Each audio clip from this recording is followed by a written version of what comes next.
একটি রাষ্ট্র কয়েকটি নিয়ম নিয়ে চলে। একটি রাষ্ট্র প্রথমে থাকতে হয় জনসংখ্যা, তারপরে সীমারেখা, তারপরে একটি সংবিধান, তারপরে একটি ন্যাপ মানে পতাকা, তারপরে হচ্ছে জাতীয় সঙ্গীত। এই পাঁচটি জিনিসকে ধারণ করে একটি সরকার। আর সরকার নির্বাচিত হয় গ্রহণযোগ্য নির্বাচনে। এই গ্রহণযোগ্য নির্বাচনে এই সরকার নির্বাচিত হয়েছে। এই সরকারের প্রধানমন্ত্রী নির্বাচিত হয়েছেন তারেক রহমান। সেই কারণেই আমরা নির্বাচিত প্রধানমন্ত্রী তারেক রহমানকে অভিনন্দন জানাই, শুভেচ্ছা জানাই। এই বাংলাদেশের জন্য যারা অতীতে কাজ করেছেন তারা হলেন শেরে বাংলা আবুল কাসেম ফজলুল হক, মাওলানা ভাসানী, বঙ্গবন্ধু শেখ মুজিবুর রহমান, লেফটেন্যান্ট কমান্ডার মোয়াজ্জেম হোসেন।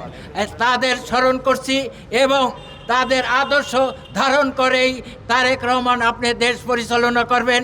এই দেশ হবে গণতান্ত্রিক, এই দেশ হবে সন্ত্রাসমুক্ত, এই দেশ হবে দারিদ্র, এই দেশ হবে যুবকদের উন্নয়নের দেশ।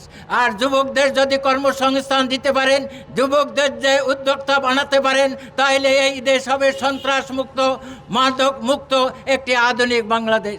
আসুন যুবকদের কর্মসংস্থান দেই, আসুন যুবকদের উদ্যোক্তা বানাই, তাহলে এই দেশটা হবে আগামী দিনের ভবিষ্যতের উন্নয়নের দেশ। দেশে কয়েকটি বড় সমস্যা আছে, সেটা হলে নদী ভাঙ্গন রোধ, বন্যা নিয়ন্ত্রণ করতে হবে এবং দক্ষিণ অঞ্চলে সাইক্লোন দূর করতে হবে।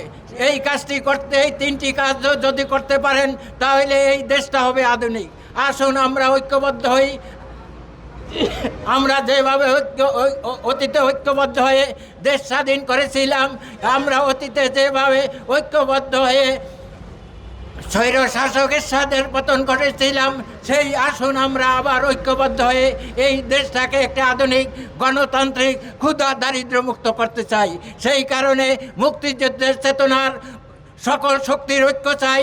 আমরা 24-এর যেই বৈষম্য বিরোধী আন্দোলন হয়েছে, সেই বৈষম্য দূর করে একটি আধুনিক গণতান্ত্রিক দেশ বানাতে চাই।